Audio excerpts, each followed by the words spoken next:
Isa sa mga tauhan ng ating kwento ay si Athena. Go. Isa siyang online seller ng mga armas pang martial arts.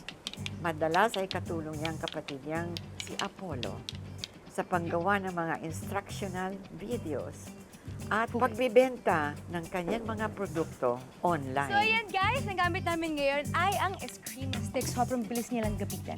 Pero, meron kaming premium edition which is ang Camagong Eskrima stick. It's a rare hardwood na dito lang matatagpuan sa Pilipinas. And it is a true masterclass stick. And for only 1,000 pesos with free delivery, pwede nyo na siyang makuha. And to place an order, just leave a comment down below.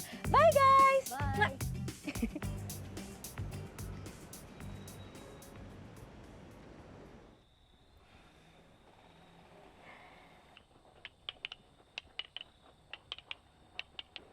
Grabe ate. Tingnan nyo, kaka-post nyo lang po, ang dami na pong orders. Iba ka talaga. Naman! Pero ate, sana andito pa sila mama at papa. Para makita nila kung gaano ako successful ngayon. Ako naman pong kapatid ko. Nagsisenti. Miss mo sila, no? Well, ako din, miss na miss ko din sila. Walang araw na hindi ko namimiss sila, mama at papa. Alam mo kung ano dapat natin gawin. Tayo ay Inside.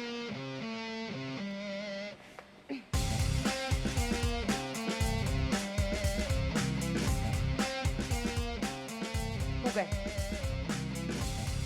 Ready? 1, go! 2, go! 3, go! 4, go! 5, go! 6, go! 7, go!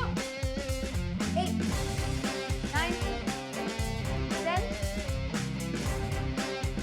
11, 12, 13,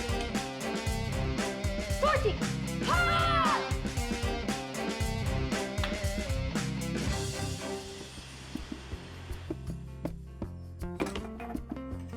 Samantalang sa bayan din ngayon, kung saan nakatira si Athena, ay matatagpuan ng isang maliit na cafe. Pagmamayari ito ng isang lalaki na nangangalang Daryl.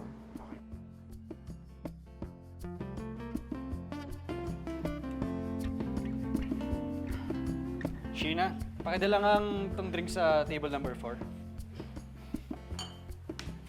Iba ka talaga, Kuya Daryl. Alam mo talaga na ako to kahit nakatalikod ako. Ano? Eh, naamoy ko kasi yung dugo mo. Asim. Ay, naman ito. Tita, nangasap! Ano ba kayong dalawa? Tumigil nga kayo. Baka mamaya marinig kayo ng mga tao. Pagdudahan ko ano yung pinag-uusapan nyo. Darin, ikaw pumasok ka na sa kwarto mo. Kanina ka pa nandiyan nagtatrabaho. Ganyan! Asim mo talaga kasi asim ng mukha mo.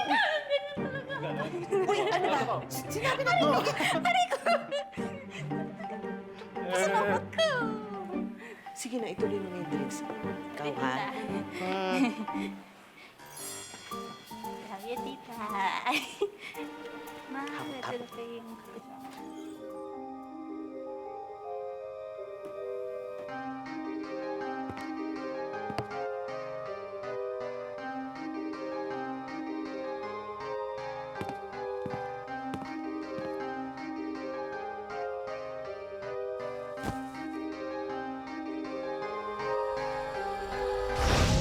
Ligid sa kaalaman ng marami, si Daryl ay isang vampira.